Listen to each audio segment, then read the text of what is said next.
자, 엄근진 기자와 함께하는 대유잼 뉴스. 최근에 임대사업자들이 과연 내 임대사업을 사업자 등록을 해야 되냐 말아야 되냐, 사업자 등록을 한다면 세무서에만 해야 되냐, 아니면 지자체에도 해야 되냐에 대한 고민을 상당히 많이 한 달이 아니었나 싶습니다. 그래서 이번 시간에는 민간 임대등록제도, 민간 임대주택을 등록했을 때 어떤 그 세제 혜택을 받는지, 어떤 장점이 있는지를 한번 살펴보겠습니다.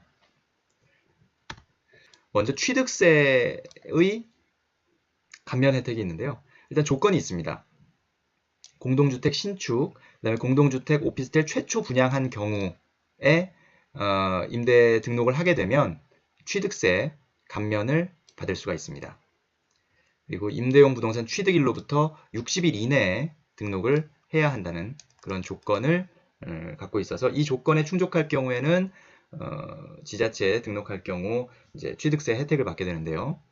전용 면적 60제곱미터 이하라면 일단 취득세를 면제받을 수가 있습니다. 그런데 그 세액 자체가 200만 원을 초과하는 경우에는 85% 경감의 혜택을 받을 수가 있는 거고요. 그러면 60에서 85제곱미터 요 사이의 규모라면 이제 공공지원 장기 일반, 그러니까 단기는 4년이고요. 이건 이제 8년인데요. 4년짜리는 60에서 85제곱미터 규모에서는 취득세 감면은 없습니다. 근데 이제 8년의 경우 50% 경감을 받을 수 있는 그 대상이 되고요. 다만 이 경우에는 임대주택 20호 이상 등록 시라는 또 조건이 붙어 있다는 점 참고를 하셔야겠습니다. 그러니까 취득세는 일단은 60제곱미터 이하인 경우에 조금 어느 정도 실질적인 효과가 상당히 있다라고 보시면 되겠습니다. 보통 뭐 아파트로 치면은 59제곱미터 많이 있으시고 또 오피스텔은 대부분 60제곱미터 이하의 경우가 많으니까 그 경우에는 신축인 경우 임대 목적으로 분양을 한 경우에는 취득세를 면제받을 수가 있다라는 것입니다. 자, 그리고 이제 보유하는 과정에서는 재산세를 또 내야 되죠. 면적별로 이제 구분을 받게 됩니다. 자, 이렇게 아까랑 똑같습니다. 여기 첫 번째 칸은 40제곱미터 이하 전용 기준이고요. 그리고 두 번째 칸은 40에서 60제곱미터까지, 세 번째 칸은 60에서 85제곱미터 사이를 말하는 건데요. 일단 재산세는 면적 85제곱미터 이하면 일단 어느 정도 경감을 받을 수가 있습니다. 60제곱미터 이하면 50% 경감을 받을 수가 있고 60에서 85제곱미터면 25%의 경감 혜택이 있습니다. 그런데 여기에 조건이 또 있습니다. 임대 목적의 두 세대 이상 공동주택 오피스텔을 보유한 경우, 그러니까 한 채를 가지고 뭐 임대 목적으로 이렇게 등록한 경우에는 해당이 안 되고 두 채 이상 임대 목적으로 해야 재산세 감면 혜택을 준다라는 것입니다. 거기에다가 이제 공공지원이나 장기 일반일 경우에는 조금 더 혜택을 줄 수가 있는데요. 아까 이제 기본적으로는 뭐 50% 줬던 게 40제곱미터 이하에서는 아예 면제까지도 가능하고요. 또 50%였던 게 75%로 올라가기도 하고 25%였던 게 50%로 올라가기도 합니다. 그러니까 더 기간이 긴 그런 임대 의무를 지게 되면 재산세 감면 혜택의 폭도 더 커지는 거고요. 여기에서도 역시 두 세대 이상 또는 두 세대 이상 보유하는 경우이거나 아니면 다가구 주택을 보유하는 경우. 근데 다가구 주택은 주인 세대를 제외하고 모든 호실 면적이 40제곱미터 이하인 경우, 이거를 보유하는 경우에는 재산세를 절반 정도, 절반 이상이 될 수도 있고 아예 면제받을 수도 있는 그런 혜택을 받을 수가 있습니다. 자, 종부세, 이제 재산세에서 조금 더 나아가서 그 규모가 커지게 되면 이제 종부세 적용 대상이 되는 것이죠. 종부세의 대상을 이제 건설임대와 매입임대로 나눠서 보게 되는데요. 건설임대는 직접 이제 지어서 임대를 놓는 그런 사업자를 말하는 거고요. 매입임대는 누군가가 지은 집을 매입해서 그 집을 임대를 놓는 경우를 말하는 겁니다. 역시 동일하게 둘 다 종부세에서는 합산 배제를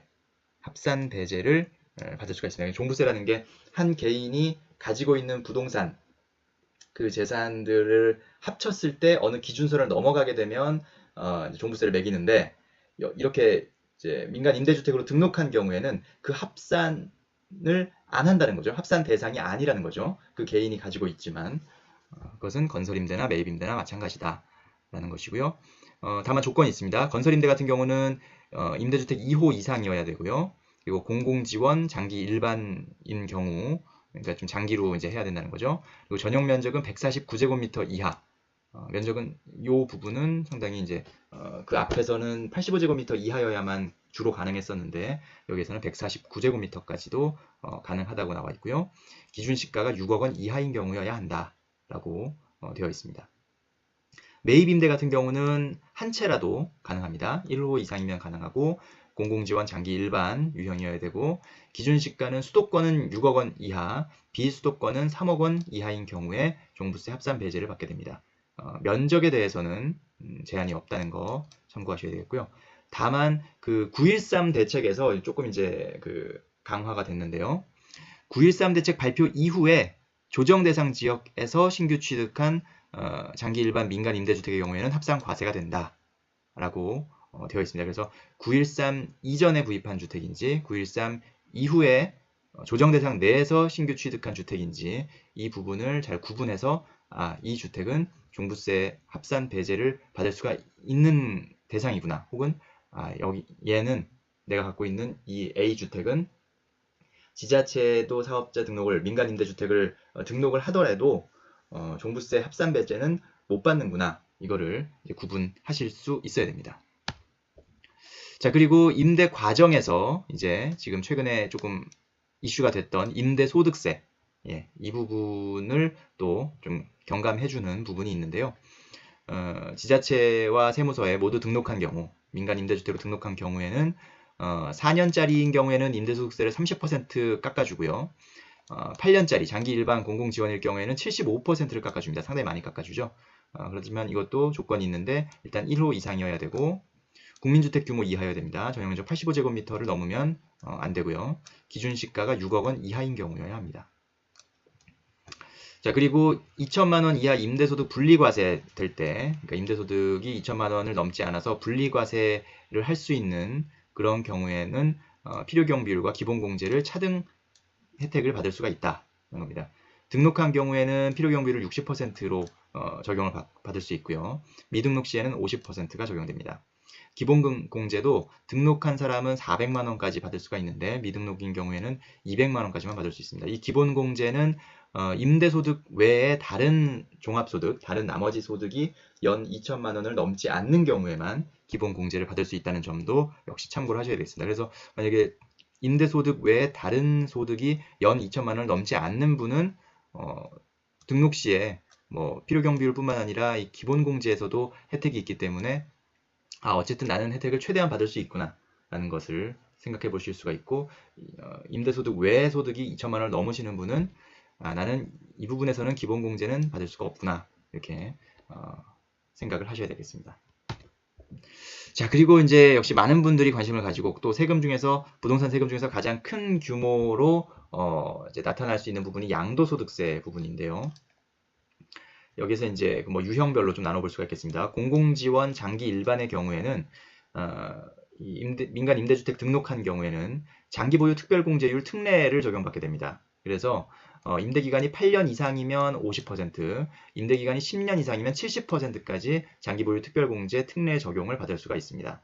임대주택이 1호 이상이어야 되고 역시 국민주택 규모 이하여야 합니다. 그리고 기준시가가 수도권은 6억 원, 비수도권은 3억 원 이하인 경우 바로 9.13 대책 이후에 이런 기준이 생겼습니다. 그래서 9월 14일 이후 취득분의 경우에는 기준시가 6억 원, 그러니까 수도권은 6억 원, 비수도권은 3억 원 이하라는 조건도 충족을 해야 된다라는 것입니다. 자, 건설임대 앞서서 말씀드렸죠. 내가 직접 지어서 이제 임대를 한 그런 사업자를 말하는 겁니다. 건설임대의 경우에는 다주택자 양도세율 중과 배제. 역시 그거는 뭐 매입임대도 마찬가지로 다주택자 양도세율 중과해서 배제된다라는 겁니다. 그 해당 주택은 임대주택 건설임대는 이제 2호 이상 임대를 해야 되고요. 공공지원 장기 일반 그리고 대지 면적 298제곱미터, 전용 면적은 149제곱미터 이하여야 하는 그런 조건이 있고 기준 시가는 6억 원 이하인 경우. 역시 뭐 아까 그 종부세의 조건과 거의 유사하죠. 대지 면적에 대한 기준이 이제 더 추가가 되어 있는 부분이 있고요. 매입 임대에서는 임대주택 1호 이상, 임대 유형은 공공지원 장기 일반, 기준 시가는 수도권 6억 원, 비수도권 3억 원 이하인 경우입니다. 다만 이제 9.13 대책 이후에 또 추가된 것이 뭐냐면 9월 14일 이후에 조정 대상 지역 내에서 신규 취득한 장기 일반 민간 임대주택은 양도세 중과된다. 아까도 종부세도 그렇지만 양도소득세도 조정 대상 지역 내 신규 취득한 장기 일반 민간 임대주택의 경우에는 양도세가 중과된다. 9.13 대책 이후에 어쨌든 조정 대상 지역 내에서 새로 구입한 주택의 경우에는 조금 더 타이트한 것들이 반영이 된다라고 보시면 되겠습니다. 자, 그리고 양도세 마지막 이제 이건 공통인데요. 거주주택 비과세 1회 적용, 그리고 조정 대상 지역 1세대 1주택에 대한 2년 거주 요건 배제라는 부분이 있습니다. 거주주택 비과세 1회 적용. 자, 거주주택에 대해서 2년 이상 거주하고, 그리고 고가주택. 이 고가주택은 실제 거래가액이 9억 원을 넘는 주택을 말하는 겁니다. 이 부분은 이제 9억 초과분에 대해서는 과세가 당연히 이루어지는 거고요. 어쨌든 그 거주주택에 대해서 비과세 1회를 적용해 준다는 것이 뭐 혜택이라고 볼 수가 있겠고요. 임대주택은 1호 이상, 임대 유지기간은 5년 이상이어야 되고 기준 시가는 수도권 6억 원, 비수도권 3억 원 이하여야 합니다. 자, 조정 대상 지역 1세대 1주택에 대한 2년 거주 요건 배제, 이 부분은 역시 임대주택을 2년 이상 보유했어야 되고요.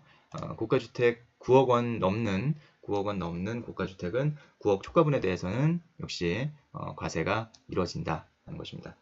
자, 민간 임대주택에 대한 그런 여러 가지 세제 혜택을 좀 살펴봤는데요.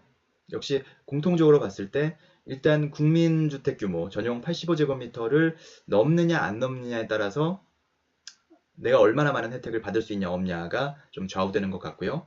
그 다음 2018년 9월 13일 전에 산 주택이냐 아니면 9.13 대책 발표 이후에 9월 14일 이후에 산 주택이냐에 따라서도 받을 수 있는 혜택이 큰 혜택이 달라지기 때문에 그런 부분들을 고려한다면 조금 내가 이걸 등록했을 때 받을 수 있는 혜택이 무엇이구나를 좀 명확히 알 수 있을 것 같습니다. 그것을 참고하셔서 민간 임대주택 등록을 고려하시면 좋을 것 같습니다.